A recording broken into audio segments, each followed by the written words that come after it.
Volcanologue et professeur à l'université de Paris-Sud-Orsay, aujourd'hui nous recevons Jacques-Marie Bardintseff.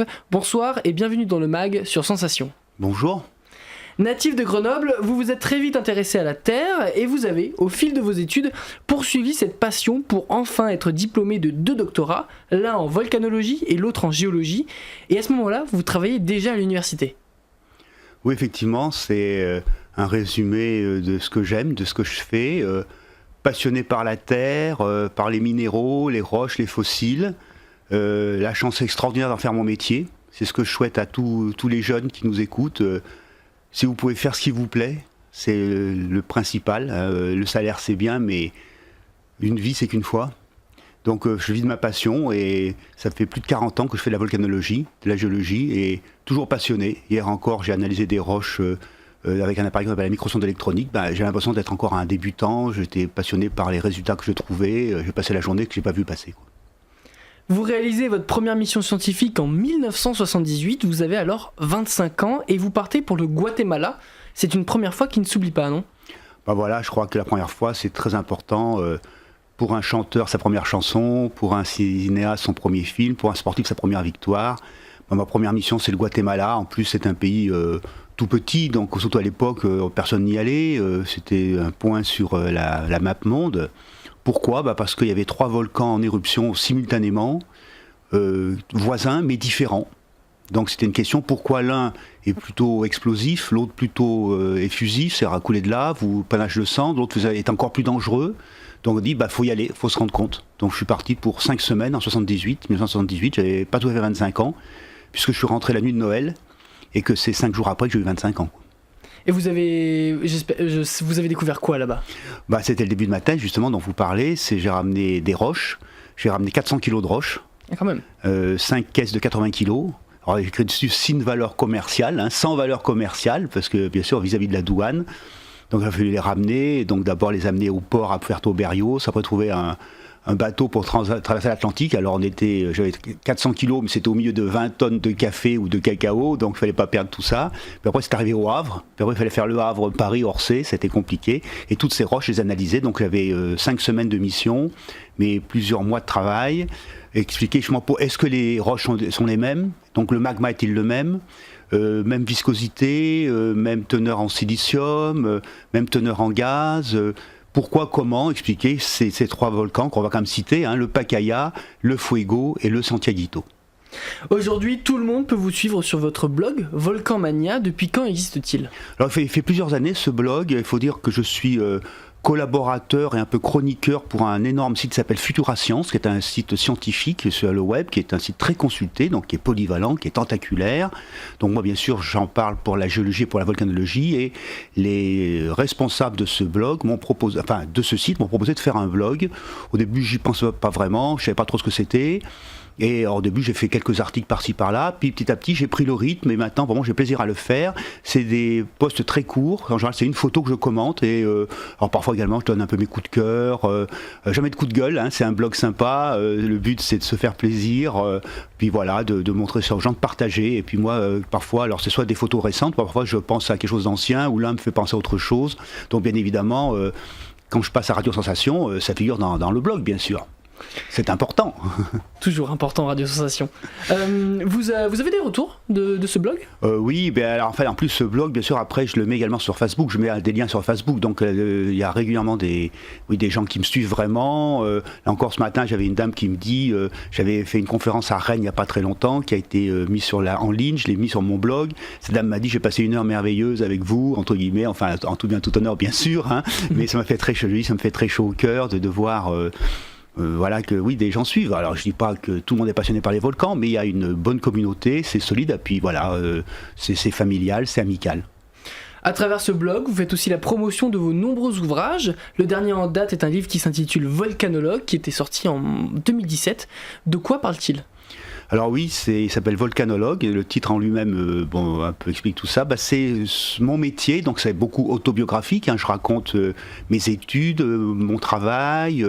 Alors un petit peu, si des jeunes veulent être volcanologues, c'est un métier qui fait encore rêver, mais les jeunes ne voient que l'aspect faire des voyages, se faire plaisir, prendre un hélicoptère, passer à la télé. Alors j'explique que oui, bien sûr, ça c'est vrai, mais aussi on a des moments plus difficiles, on doit faire des analyses chimiques, on doit écrire des articles en anglais, on doit parfois douter. Donc j'explique non pas les joies et les peines, mais les joies et les côtés plus difficiles, plus austères. Et puis je raconte aussi toutes mes rencontres avec des gens extraordinaires, grâce aux médias. J'ai fait des émissions avec Nicolas Hulot, avec Yann Arthus Bertrand qui préface le livre, les grands du pape, justement. À chaque fois j'apprends beaucoup, donc une expérience énorme. Donc 40 années qui sont passées à la vitesse grand V. Vous écrivez pour les enfants, vous écrivez pour les adultes, pour des étudiants. Volcanologue, ça s'adresse à tout le monde, j'imagine. Oui, c'est grand public, on va dire, oui. Mais c'est quoi le plus dur ? Le plus dur, c'est d'écrire pour les étudiants, pour les enfants, au niveau du jargon. C'est-à-dire qu'écrire pour les étudiants, c'est mon travail, finalement. Moi, je suis professeur d'université, donc les étudiants, je les ai face à moi tous les jours. Donc je sais leur niveau, je sais ce qu'on exige d'eux comme niveau pour les concours nationaux du CAPES et de l'agrégation. Je connais leurs difficultés. Donc vraiment, faire un livre pour les étudiants, bien sûr, c'est du travail, mais c'est ce que je sais faire. Et j'ai commencé par ça, d'ailleurs, paradoxalement. Et c'est après que j'ai commencé à écrire plus grand public. Alors là, pour le grand public, il faut qu'il y ait des photos, le grand public peut plus se lasser. Il faut donc raconter des anecdotes un petit peu originales, voir comment ça s'est passé, faire un peu frémir, raconter que sur tel volcan c'était difficile, dans la nuit, etc. Raconter tout ça. Et après, je me suis intéressé à écrire pour les plus jeunes. C'est encore plus difficile, parce que les plus jeunes, certains, même à la limite, ils découvrent la lecture. Donc chaque mot est compliqué, donc il faut peser chaque mot. Quand on fait un dessin, il faut bien sûr, quand c'est une histoire de volcan, il faut que l'histoire se finisse bien. Donc j'ai fait un livre qui s'appelle Le volcan se réveille. C'est des jeunes qui vont au Cameroun, il y a une éruption. Le volcan a fait une éruption, mais bien sûr, il n'y a pas trop de destruction. La maison, elle est sous la cendre, mais on donne un coup de balai, tout va bien, quoi. Donc, et j'ai eu énormément de plaisir à le faire. Et curieusement, moi j'ai une fille, donc bien sûr, je me suis rendu compte que c'est que les gamins, qui elle-même qui a des amis, donc comme beaucoup de parents d'élèves, j'ai connu ça. Mais j'ai jamais vraiment écrit pour elle, parce que quand elle était petite, j'écrivais pour les grands, puis après, quand elle était grande, j'écrivais pour les petites, donc on s'est un peu croisés. Mais bien évidemment, ça m'a beaucoup aidé parce que je savais ce que c'était. Puis en plus, dans un de mes livres, la jeune fille s'appelle, comme ma fille s'appelle Jade. Dans un autre, le petit animal, le fétiche s'appelle Litchi, comme son cochon d'Inde. Donc elle a eu sa revanche, quoi. Et comment on les intéresse comment on intéresse le grand public au volcan Qu'est-ce qui les attire ? Je crois déjà que c'est un sujet facile, parce que fascinant actuellement, justement, il y a la fournaise à La Réunion qui n'arrête pas de rentrer en éruption, de s'arrêter et de reprendre. Je crois que tout le monde rêve de voir un volcan dans sa vie, si possible en éruption. Et on se pose la question, c'est depuis tout le temps, c'est la mythologie, est-ce que c'est des démons, est-ce que c'est des diables, des dieux ? De quoi s'agit-il ? D'expliquer tout ça. Approcher un volcan, c'est peut-être approcher un peu une bouche de l'enfer. Donc avec des beaux supports, parfois photographiques, et raconter des histoires. Alors bien sûr, les histoires ne soient pas que des récits de voyage, il faut qu'il y ait quand même des conséquences scientifiques, mais en général les gens accrochent bien et en redemandent, et quand je fais des conférences, il y a plein de questions, on est obligé souvent d'arrêter les questions, voilà, donc j'ai un sujet, on va dire, en or. Volcanologue est votre 22e livre, vous continuez d'animer des conférences, je crois qu'on a dépassé les 400, vous voyagez et vous continuez à enseigner à l'université, comment faites-vous ?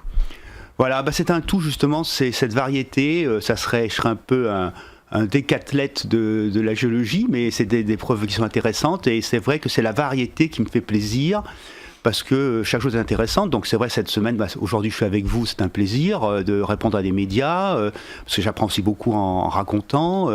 Hier j'étais sur un appareil qui s'appelle la microsonde électronique. Demain j'ai cours à l'université, une autre fois je vais écrire des livres ou écrire des articles. Donc voilà, j'ai pas de semaine type. Il y a des semaines où j'ai beaucoup d'enseignement, donc je fais quasiment que ça. Des semaines au contraire je suis libre, des semaines où je pars à l'étranger en mission, donc là aussi c'est très particulier, c'est un peu la récompense. Voilà, donc cette variété fait qu'on ne voit pas le temps passer, et j'aime tout. Il n'y en a pas un que j'aime plus que l'autre. Et pourtant, avec toutes ces expériences et ces années, vous avez encore des histoires à raconter, mais reste-t-il encore quelque chose à découvrir sur les volcans ? Oui, justement, alors ça c'est aussi un message pour les plus jeunes. Moi quand j'ai été jeune, et quand j'étais gamin, notre vedette c'était Haroun Tazieff, c'est un grand monsieur, c'était celui qui a fait aimer les volcans français. Alors on pensait qu'il avait tout fait, on disait Tazieff, et puis je me disais alors j'ai plus rien à faire. Mais ce qui se passe c'est que les techniques évoluent tellement. C'est que Taziev n'avait pas de portable, pas de mobile, pas de fax, pas de mail, enfin voilà, donc peu de satellites, peu d'images satellites, donc il y a tellement de progrès qu'actuellement on va de plus en plus profond, de plus en plus de l'infiniment petit, on va voir des planètes, donc c'est vrai que pour les jeunes qui nous écoutent aujourd'hui, qui seront donc des volcanologues de demain, l'océan c'est quasiment encore vierge, il y a plein de volcans sous-marins qui ne sont pas connus, les volcans interplanétaires, on commence à s'y intéresser, moi je travaille un peu sur Mars, mais pareil, c'est encore des bribes, donc on va envoyer de plus en plus d'appareils qui vont se poser sur Mars, qui vont rouler sur Mars, puis un jour on va envoyer des humains, hommes et femmes, donc peut-être les jeunes qui nous écoutent feront partie de l'expédition. Voilà, donc il y a plein de choses à découvrir, les volcans interplanétaires, comparer les volcans terrestres aux autres volcans, on va mieux comprendre pourquoi certains font ci, d'autres font ça, et on se rend compte que chaque planète est originale par ses volcans. Eh bien, merci beaucoup, Jacques-Marie Bardintsev. Je rappelle que vous êtes volcanologue, mais aussi écrivain et professeur à l'université de Paris-Sud-Orsay. Vous trouverez toutes les informations concernant votre livre Volcanologue et vos dates de conférence, ainsi que l'adresse de Volcanmania sur le podcast de cette émission, sur notre site et notre application Radio Sensation.